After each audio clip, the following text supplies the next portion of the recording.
네, 엄마 왜 일기장을 선생님께 검사를 받아야 해요? 미국과 독일에서 유치원과 초등학교를 다닌 후에 다시 한국에 돌아와서 초등학교 5학년에 들어간 한 아이가 엄마에게 한 질문입니다. 이 아이는 우리말이 서툴러서 영어로 일기장을 쓰면 엄마가 그 말을 우리말로 바꿔주고요. 그럼 아이는 다시 그 엄마가 번역해준 그 일기를 일기장에 다시 적었습니다. 매일 밤 이 아이는 이렇게 일기를 쓰곤 하였습니다. 그런데 이 아이에게 일기 숙제는 부당하게 보였습니다. 왜냐하면 이 아이는 일기장은 남에게 보여주면 안 되는 것이라고 생각하였기 때문입니다. 일기장을 제출하고 또 선생님에게 검사를 받아야 하는 것이 납득이 되지 못하였습니다. 그래서 선생님께 물었습니다. 선생님, 왜 일기장 숙제를 해야 돼요? 그러나 선생님은 이 아이에게 잘 설명해 주지 못하고 그저 숙제야 라고만 얘기해 주었습니다. 또 반은 아이들도 이 아이가 공감하지 못하고 오히려 이 아이를 놀렸습니다. 바보같이 그것도 몰라? 숙제니까 당연히 내야지. 이렇게 말하곤 하였습니다. 이 아이는 그동안 모르는 것이 있거나 또 궁금한 것이 있으면은 늘 질문하는 그런 아이였습니다. 한국에 돌아와서는 학교에서는 질문하면 안 되구나 하는 사실을 깨닫게 되었고, 그래서 학교에서는 자유롭게 자신의 질문을 던지지 못하고 집에 와서 엄마에게 질문을 쏟아내곤 하였습니다. 엄마, 왜 일기장을 선생님께 검사 받아야 돼요? 왜 운동장에서는 학력이 높은 친구들이 학력이 낮은 동생들을 공을 함부로 빼앗는 거예요? 왜 한 학생이 잘못했는데 왜 온 반 전체가 벌을 받아야 됩니까? 이런 질문들을 계속해서 쏟아내었습니다. 여러분, 이 이야기는 미국에서 신학을 가르치고 있는 강남순 교수가 쓴 질문 빙고 사회라는 책에 나오는 내용입니다. 여러분, 우리 사회가 어떤가요?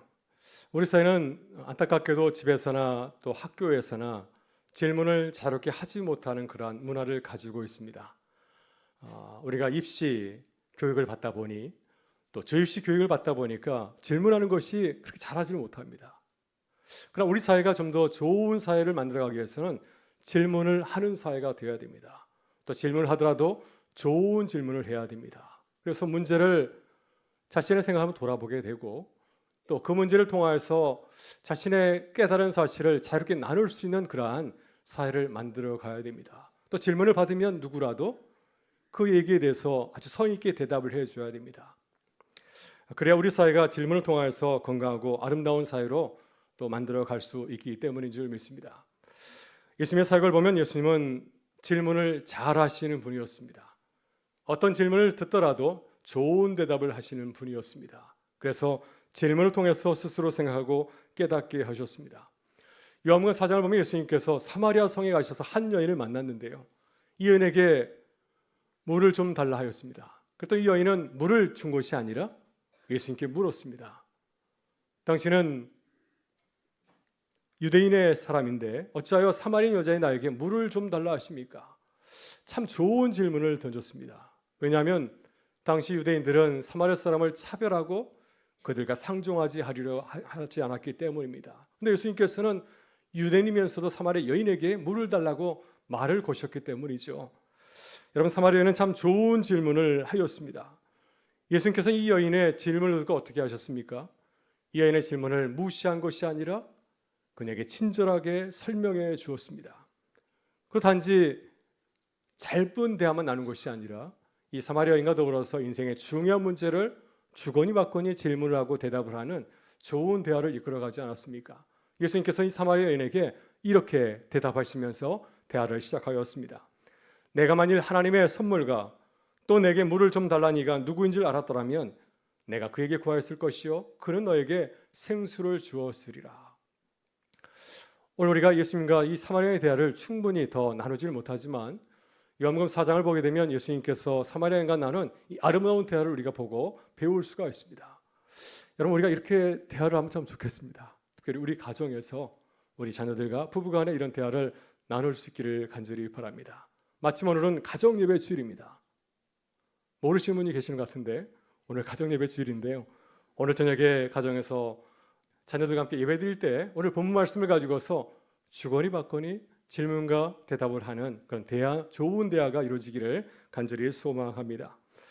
사도행전에서도 예수님은 제자들과 참 좋은 대화를 나누셨습니다. 승천을 앞두고 있을 때 제자들이 예수님께 물었습니다. 주께서 이스라엘을 회복하심이 바로 이때니까. 제자들이 참 좋은 질문하였습니다. 그동안 궁금했던 것들, 깨닫지 못한 것을 예수님께 털어놓으신 겁니다. 그때 예수님께서는 제자들에게 친절하게 대답하셨습니다. 제자들이 깨달아 알아야 되는 중요한 사실을 말씀하셨습니다. 주님은 제자들이 미처 깨닫지 못하였던 하나님 나라의 그 시기에 대해서, 또 성령의 임재와 역사에 대해서 아주 친절하게 말씀하셨습니다. 때와 시기는 아버지께서 자기의 권한에 두셨으니 너희가 알 바 아니요 오직 성령이 너희에게 마시면 너희가 권능을 받고 예루살렘과 온 유대와 사마리아 땅까지 이르러서 내 증인이 되리라. 여러분, 그렇습니다. 제자들은 솔직하게 잘 모르는 사실 주님에게 묻고 질문하였습니다. 만일 제자들이 주님에게 질문하지 않았다고 한다면 주님도 말씀하지 않았을 것입니다. 제자들이 내가 3년의 공생의 사역을 통해서 전하였던 하나님 나라를 잘 알고 있구나, 성령에 대해서 잘 알고 있구나, 말씀하지 않았을 것입니다. 그러나 제자들이 솔직하게 묻고 주님께서 친절하게 대답해 주셨기 때문에, 이런 대화가 있었기 때문에 제자들은 승천 이후에 성령의 임재를 기다리고 또 간절히 기도하였습니다. 여러분, 이것이 주님과 제자들이 보여주었던 묻고 대답하는, 질문하고 대답하는 아름다운 제자 공동체의 모습입니다. 오늘 우리가 나누고자 하는 초대교회 공동체도 마찬가지입니다. 오늘 본문을 보게 되면 오순절 성령 강림 사건 이후에 교회는 크게 성장하고 부흥하였습니다. 초대교회 사람들이 두려워하고 동시에 많은 사람들의 부러움과 칭송을 받는 그런 공동체로 거듭나게 되었습니다. 사도행전 2장에 나오는 이 교회의 모습은 역사상 가장 아름답고 이상적인 교회의 모습을 보여주지 않습니까? 어떻게 제자들이 이렇게 성장해서 아름다운 공동체를 이룰 수 있었을까요? 어떻게 모든 사람들이 바라보면서 이상적으로 생각했던 그 교회를 이룰 수 있었겠습니까? 오늘 사도행전 2장에서 주님이 우리에게 주시는 도전입니다. 오늘 가정 예배 때도 자녀들과 함께 이 문제를 한번 나눠보시면 참 좋을 것 같고요. 우리 교우들이 올 한 해를 지내면서 계속 이런 질문을 가지면 좋겠습니다. 어떻게 하면 우리 교회가 아름다운 교회로 날마다 저렇게 거듭날 수 있을까? 이것이 새해 주님께서 우리에게 주시는 기도 제목이요, 또한 우리에게 던지는 질문인 줄 믿습니다. 오늘 본문을 보게 되면 초대교회가 아름다운 교회로 성장하고 부흥하게 된 비결이 있습니다. 물론 모든 것이 성령의 역사에 이루어진 것이죠. 성령께서 그들 가운데 함께 하셨기 때문에 이런 놀라운 역사가 일어나게 되었습니다. 그러나 교회의 관점에서 바라보게 된다면 제자들이 정말 잘하였습니다.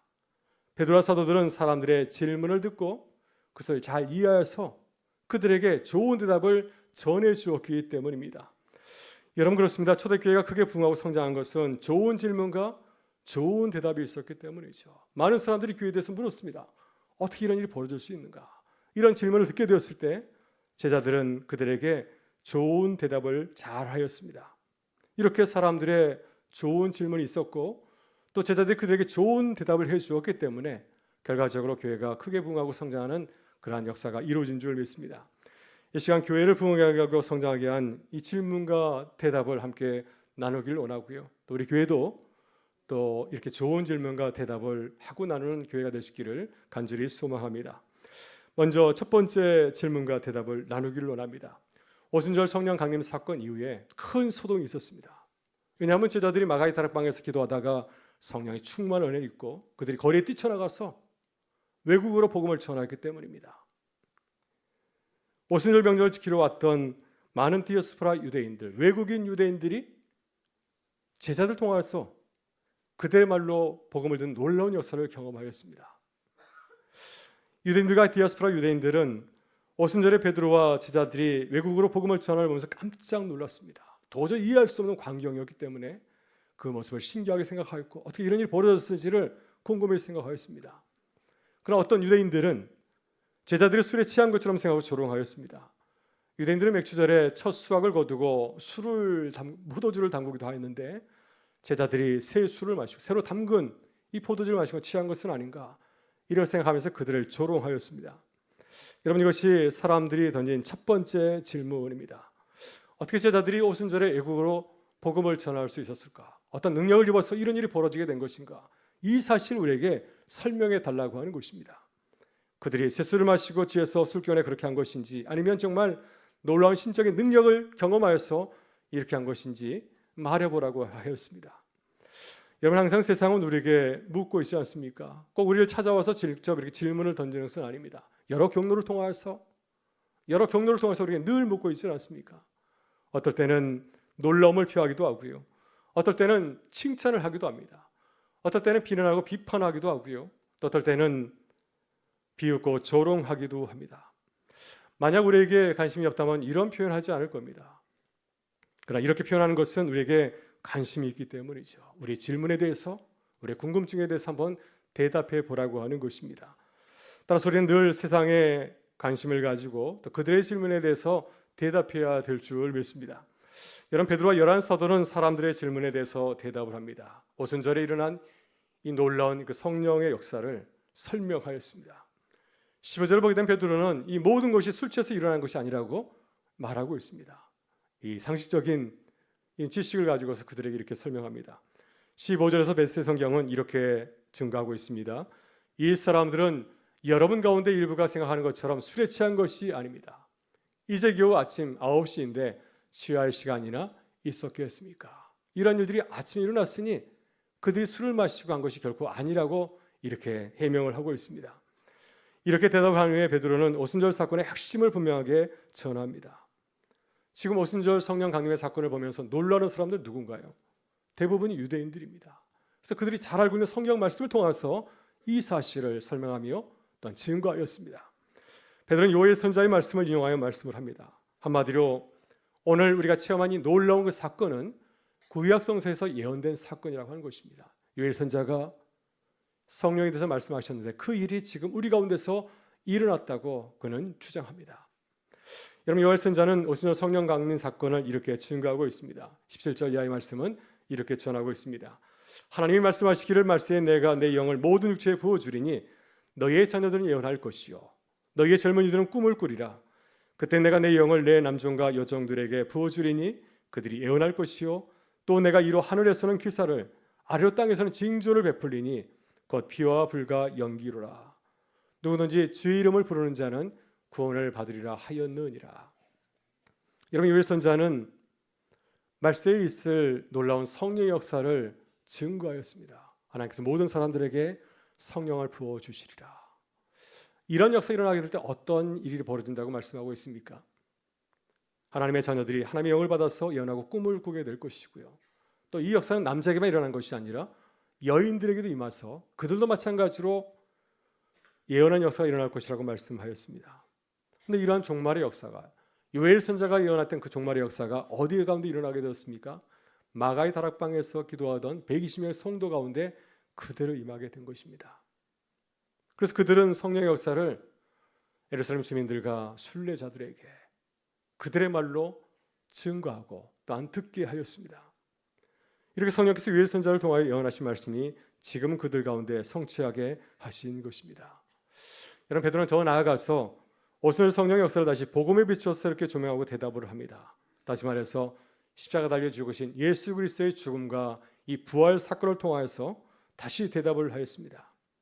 예수님의 죽음과 부활 사건도 얼마 전에 있었던 그 사건도 우연히 일어난 것이 아니라 하나님께서 이미 성경을 통해서 예언한 일이시고 하나님의 뜻을 이루셨다고 하는 것입니다. 사람들은 무지해서 예수님을 십자가에 못 박아 죽이셨지만은 하나님께서는 십자가에 예수님께서 다시 살리셔서 지금은 하늘에 하나님 우주자 보편에 앉아 계시고 또 예수님께서 그가 약속하셨던 성령을 모든 사람들에게 보내셨다고 하는 것입니다. 제자는 시편 118편을 이용하여서 하나님이 살리셔서 우리의 주가 되신 그리스도를 이렇게 증거합니다. 주께서 내 주에게 말씀하시기를 내가 내 온수로 내 발등상이 되게 하기까지 너는 내 우편에 앉아 있으라 하셨도다. 십자가인 이 예수께서 지금 하나님 우편에서 우리를 지켜보시고 또 우리에게 성령을 보내셨다고 하는 말씀입니다. 여러분, 제자들은 사람들이 이해하지 못했던 오순절 성령 강림의 사건을 잘 설명하였습니다. 사람들이 무지해서 십자가에 못 박혀 죽이셨던 그 예수 그리스도의 죽음과 부활 사건도 성경에 비추어서 이해하기 쉽게 잘 말씀해 주었습니다. 제자들은 그들이 깨달은 놀라운 복음의 그 비밀을 사람들이 듣기 좋게 이해하기 쉽게 잘 전하였습니다.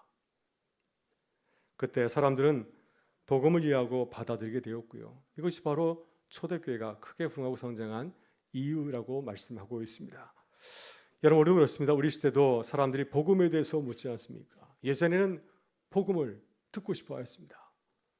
복음을 받아들이고 믿기를 원하였습니다. 여러분, 100여 년 한국 역사를 보게 되면, 한국 교회사를 보게 되면은 한국 교회는 1907년 놀라운 대붕의 역사를 경험하지 않습니까?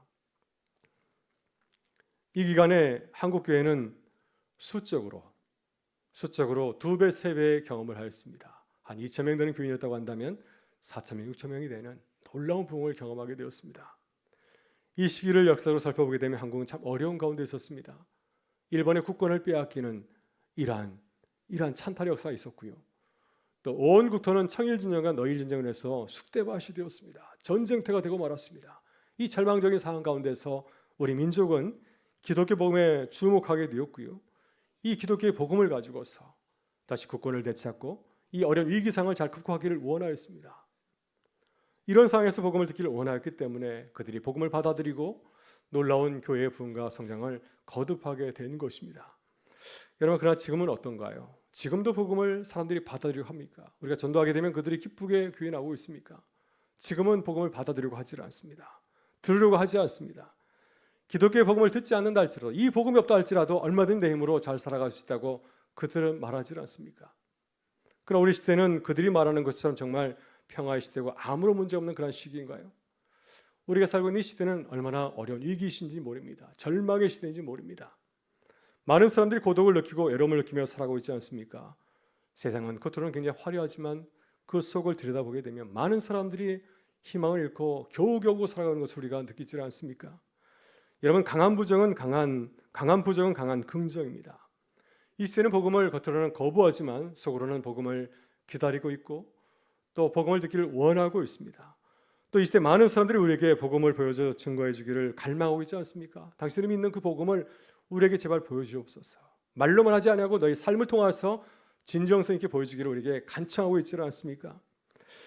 여러분, 그렇습니다. 우리는 이 시대에 간절한 질문을 듣고 있습니다. 사람들을 우리에게 묻고 질문하지 않습니까? 우리는 이 시대와 사람들을 바라보면서 기도할 수 있기를 바랍니다. 그래서 베드로와 열한 사도처럼 복음을 전하고 대답할 수 있기를 바랍니다. 복음을 새롭게 이해하고 전할 수 있기를 바라고요. 그래서 복음을 듣기를 원하는 모든 사람들에게 복음을 힘있게 증거하는 교회와 성도가 되게 수 있기를 간절히 소원합니다. 그래서 새해에는 우리 모두가 성경을 다시 읽기를 원합니다. 성경 말씀을 다시 묵상하기를 원하고요. 또 주님, 우리가 알고 있는 이 기독교의 복음을, 주님께서 우리에게 말씀하신 복음을 새롭게 깨달을 수 있기를 바랍니다. 그래서 성령 안에서 복음을 다시 새롭게 증거하는 교회와 성도가 될 수 있기를 주의 이름으로 축원합니다. 다음으로 두 번째 질문과 대답입니다. 오순절 성령 강림의 사건은 많은 사람들의 관심을 불러일으켰습니다. 그래서 사람들이 베드로와 열한 사도가 전하는 복음을 듣고 받아들이는 역사가 일어나게 되었습니다. 지금까지 복음을 거부하던 자들이 이제는 거부하지 않아 그 복음을 받아들이는 역사가 일어나게 된 것입니다. 여러분, 베드로는 복음을 전하면서 유대인들에게 그들의 무지와 죄를 폭로하였습니다. 그들이 하나님 앞에서 얼마나 무서운 죄를 범하였는지를 숨기지 아니하고 있는 그대로 그들에게 말씀하였습니다. 여러분, 36절을 보게 되면 베드로는 단도직입적으로 이렇게 그들에게 말씀을 합니다. 우리가 좀 읽어보겠습니다. 그런즉 이스라엘 온 집은 확실히 알지니 너희가 십자가에 못 박은 이 예수를 하나님의 주와 그리스도가 되게 하셨느니라 하니라. 아멘. 네, 베드로 열한 사도가 이러한 복음을 전할 때 놀라운 일이 일어났습니다. 성령께서 그들에게 감동을 주실 때 깨닫게 하는 역사가 일어났습니다. 그래서 자신의 죄를 깨닫고 회개하는 역사가 일어났습니다. 37절은 이렇게 증거하고 있습니다. 같이 한번 읽어보겠습니다.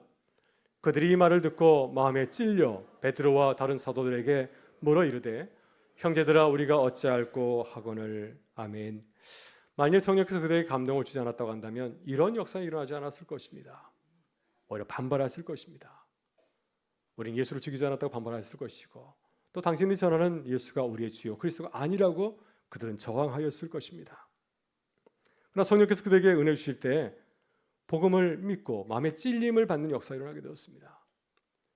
메시아를 배척하고 십자가에 못 박았던 무서운 죄를 깨닫고 괴로워하였습니다. 사람들이 마음에 괴로움을 느끼고 어찌할 줄 모르면서 제자들에게 이렇게 질문합니다. 어떤 질문을 하였습니까? 형제들아 우리가 어찌할꼬? 메시아는 이 질문을 이렇게 소개하고 있습니다. 형제들이여, 형제들이여, 이제 우리가 어떻게 해야 되겠습니까? 여러분, 이것이 복음을 듣고 새롭게 깨달은 사람들이 던지는 질문입니다. 이 질문을 하는 것이 뜻이 무엇인가요? 이제 우리가 주를 믿기를 원합니다. 우리가 주를 믿고 다시 새롭게 살기를 원합니다. 그러니 우리가 어떻게 하며 살아가야 되겠습니까? 이런 질문의 내용을 담고 있지 않습니까? 베드로는 이 질문을 듣고 참 좋은 대답을 하였습니다. 그들이 이제 앞으로 어떻게 살아가야 되는지에 대해서 구체적으로 좋은 대답을 전해줍니다. 38절과 39절에서 베드로는 이렇게 대답하고 있는데요. 베드로가 이르되 너희가 회개하여 각각 예수 그리스도 이름으로 세례를 받고 죄 사함을 받으라. 그러면 성령의 선물을 받으리니 이 약속은 너희와 너희 자녀와 모든 먼 데 사람 곧 주 우리 하나님이 얼마든지 부르시는 자들에게 하신 것이라 하고 아멘. 우리는 베드로의 대답에 주목해야 됩니다. 베드로는 우리가 어찌할꼬 이제 우리가 어떻게 살아야 되겠습니까? 라고 질문하는 자들에게 좋은 대답을 해주었습니다. 그들이 예수를 믿고 어떻게 살아야 되는지에서 말씀했는데요. 그게 두 가지를 소개하지 않았습니까? 하나는 자신의 죄를 고백하고 회개하라고 하는 것입니다. 다른 하나는 예수 그리스도 이름으로 세례를 받으라고 하는 것입니다. 이렇게 제자들은 복음을 듣고 새롭게 살기를 원하는 사람들에게 꼭 필요한 대답을 해 주었습니다. 많은 사람들이 그 대답을 듣고 새로운 길을 찾게 되었습니다. 그래서 베드로의 설교처럼 새롭게 작정하기로 마음을 먹고 세례를 받는 역사가 일어나지 않았습니까? 그래서 세례를 받는 신도의 수가 무려 3,000명이나 되었습니다. 오늘 베드로와 열한 사도의 모습은 교회와 성도의 역할과 사명을 잘 보여주고 있습니다. 여러분, 교회는 베드로와 열한 사도들처럼 세상의 질문에 대해서 대답할 수 있어야 됩니다. 이 시대 사람들이 우리에게 묻지 않습니까? 우리가 어찌할꼬?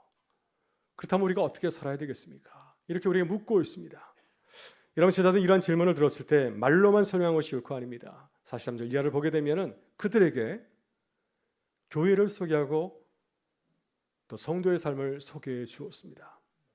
아름다운 성도의 교제에 그들을 초대하였습니다. 그래서 사도들의 가르침을 받고 함께 교제하고 떡을 떼며 기도하는 공동생활에 그들을 초대하였습니다. 그래 하게 될 때 이러한 삶을 보여주고 증거하게 될 때 많은 사람들이 교회를 존중하고 신뢰하고 또 칭송하는 아름다운 복음의 역사가 일어나게 되는 것입니다. 오늘 우리도 사람들의 질문을 듣고 대답해야 됩니다. 말로만 복음을 전하는 것이 아니라 우리의 삶을 보여주고 그들 우리의 삶의 현장으로 초대해야 됩니다. 우리는 이렇게 살고 있습니다. 우리는 복음을 받아들이고 그리스도인으로 이러한 삶을 살고 있습니다. 우리 구역에 한번 와보십시오. 우리 교회 한번 찾아오시길 바랍니다. 우리 함께 삶을 나누기를 원합니다. 여러분, 40절 말씀은 삶으로 복음을 보여주고 전하였던 이 제자들의 모습을 이렇게 증거하고 있습니다. 우리 42절 말씀을 같이 한번 읽어보겠습니다. 그들이 사도의 가르침을 받아 서로 교제하고 떡을 떼며 오로지 기도하기를 힘쓰니라. 아멘. 메시아 성경은 이 말씀을 이렇게 다시 새롭게 전합니다. 그들은 사도들의 가르침과 공동생활과 공동식사와 기도에 자신들의 삶을 드렸다. 여러분, 제자들은 기도에 힘썼습니다.